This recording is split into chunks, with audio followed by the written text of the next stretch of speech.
今回は、木原龍一さん対戦、パート4をお届けします。この動画から初めてご覧になる方のために、ここまでの流れを短くお伝えします。木原龍一さんは、シングルからペアへ転向した後、高橋成美さん、須崎美優さんとの時代を経て、2度のオリンピックを経験しました。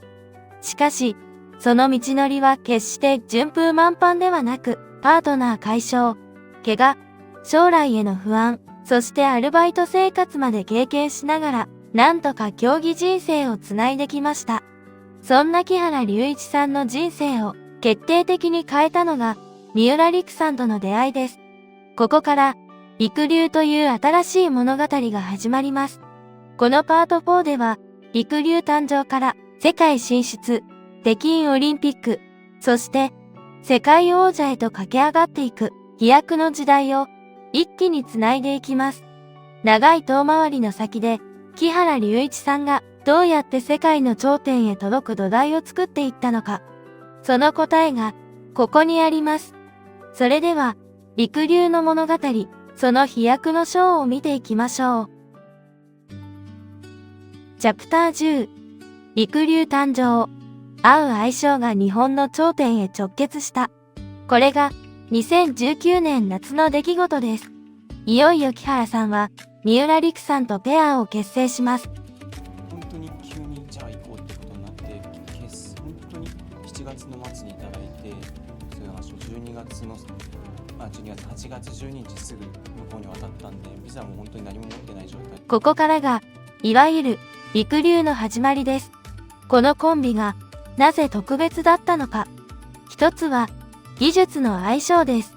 璃来さんのジャンプのキレ、木原さんのスケーティングの伸びと、リフトの安定。そしてもう一つは、精神の相性です。多くのメディアでも紹介されている有名な言葉があります。木原さんが初めて一緒に滑った時に、これは絶対にうまくいくと感じたという趣旨のエピソードです。三浦璃来さんもこう言っています。合わせているんじゃなくて、合うんだよね。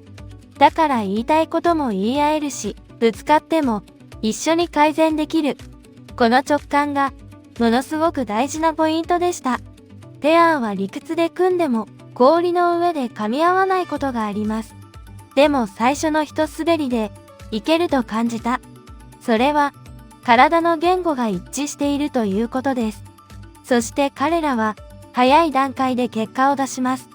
運命の出会いからわずか120日余り、2019年8月に結成を宣言した陸流ペアは信じられないスピードで日本の頂点へと駆け上がりました。2019年12月、日本フィギュアの頂点を決める全日本選手権が行われる代々木のリンクに立った2人は、結成間もないとは思えない息の合った演技を披露。見事、初めての全日本王者に輝いたのです。合わせるのではなく、合う。陸流ペアがそう確信した言葉を超えた相性が、結成からわずか4ヶ月で、日本フィギュア界の歴史を塗り替えようとしていました。チャプター11、世界へ。カナダを拠点に、勝ち方をアップデート。ここからが本当の勝負です。世界に出るには、国内で勝つだけでは足りません。ペアの超強豪がひしめく国際舞台で、得点の取り方や、レベルの取り方、そして見せるプログラムの作り方、すべてをアップデートしないといけません。そこで彼らはカナダを拠点に、ブルーノ・マルコットコーチらの指導を受けながら成長していきます。ここでのトピックスは、日本のペアが世界トップレベルのトレーニング環境に入ったという点です。日本国内だけで完結していたら届きにくい情報が世界のトップの現場にはあります。その空気を吸い続けたことが陸流を加速させていきます。チャプター12、北京オリンピックへ。世界選手権10位、オリンピック7位、そして団体、金へ。その後、主要大会の成績が一気に動き出すのが2021年以降です。2021年の世界選手権で10位。この結果は、次のオリンピックへつながる土台として大きな意味がありました。そして2022年北京オリンピックです。陸流は個人のペア競技で7位。当時、日本ペアとして非常に高い順位でした。さらに団体戦では日本チームが当初の順位である銅メダルからロシアの女子選手カミラ・ワリエワ選手にドーピング違反が発覚し銀メダルに繰り上がりました。繰り上げはロシアの失格によるものですが、日本の選手たち坂本花織、樋口新葉、宇野昌磨、鍵山優真、三浦璃来、木原龍一、小松原美里、小松原尊は厳しい状況下でクリーンな演技をして獲得した素晴らしい結果です。そして、この北京オリンピックは陸流にとって世界の頂点が現実の目標になる、そう感じさせる大会だったはずです。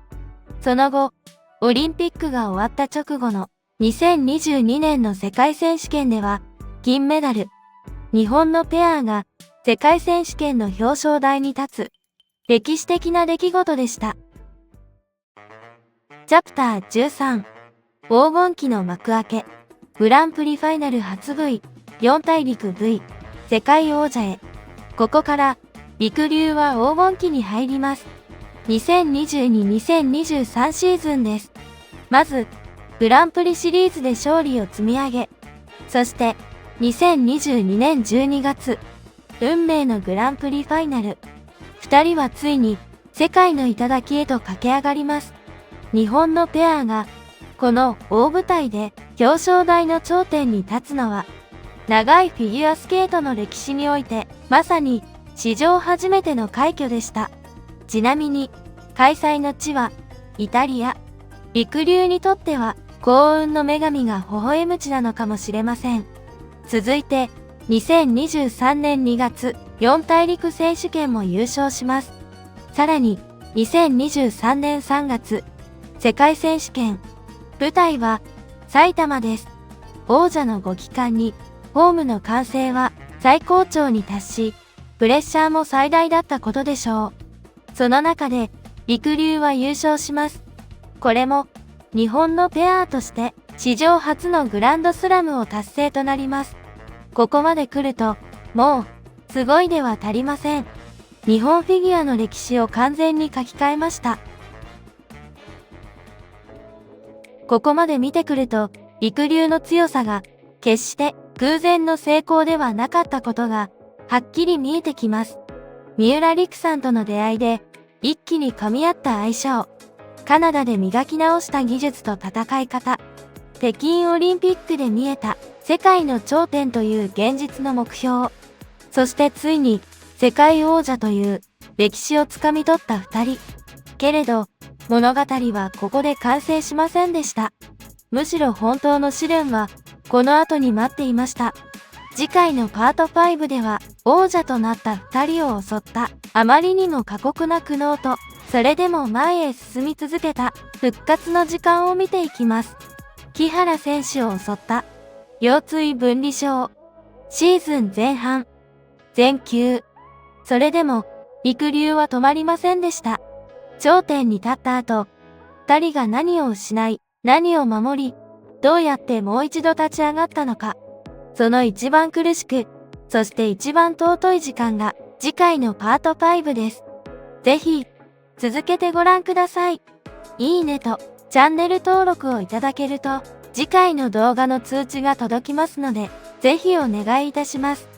メンバーシップも、ぜひ応援いただけると、とても励みになりますので、どうぞよろしくお願いいたします。ご視聴ありがとうございました。